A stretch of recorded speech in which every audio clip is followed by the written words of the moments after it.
Bismillahirrahmanirrahim.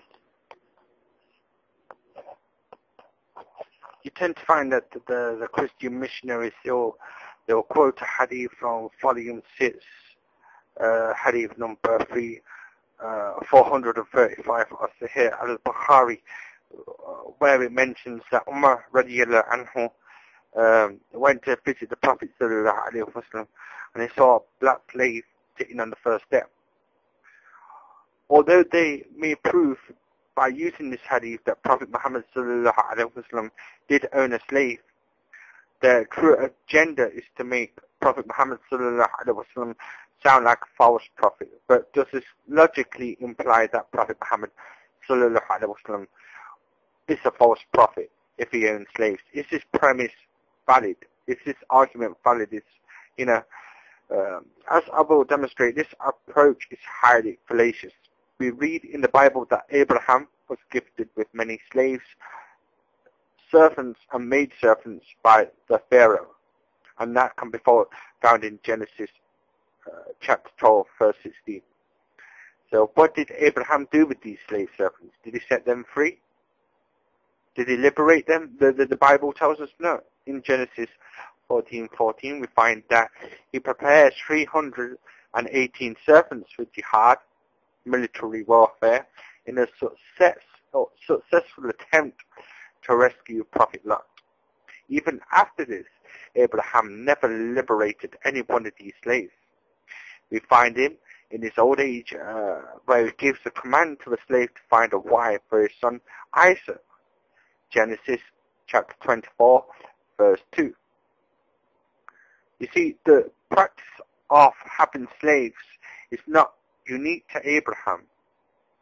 His son Isaac inherited his father's servants, as can be seen in Genesis chapter 26, verse 19, and chapter 25, verse 32. Isaac passes these servants down to Jacob as his son Jacob as an inheritance.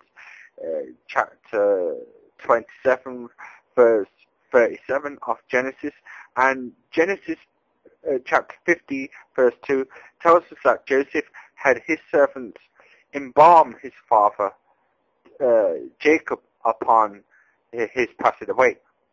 And Numbers chapter 11, verse 28, I know this Bible quotation business, it can be a bit baffling, quoting the book, the number, the verse, but it's something I need to do so people can go back and actually check out these references for themselves and see for themselves that, what I'm saying here today is not, just a fib.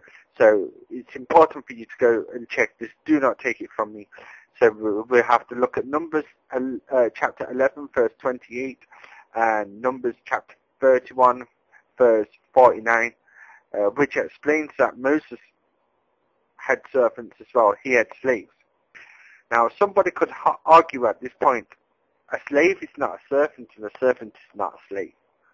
But in this case, Deuteronomy chapter 5, verse 15 says that, remember, you was a servant in the land of Egypt. Okay, meaning there was a slave. There was a slave for the Pharaoh. And this is enough to refute this notion if it ever arises. So there is no doubt that there is that here the noun servant used in this verse is synonymous with the term slave, being that they both carry the same meaning and the same import. So let's move on. So what does the Bible show us? That Abraham, Isaac, Jacob, Joseph, and Moses, that all had slaves. But does this logically imply that God has sanctioned it? The burning question is, however, did God sanction slavery? If it did not, then how can all the laws regarding keeping a slave be explained? The fact of the matter is that Christianity never claimed that slavery was morally wrong, nor did it abolish slavery, and the evidence is too overwhelming for any Christian to deny. Despite knowing this, there are those who try. They blindfolded themselves to the evident and most logical conclusions, and as a result, they feel they need to deny that the God of the Bible has a master and a servant relationship with its creation.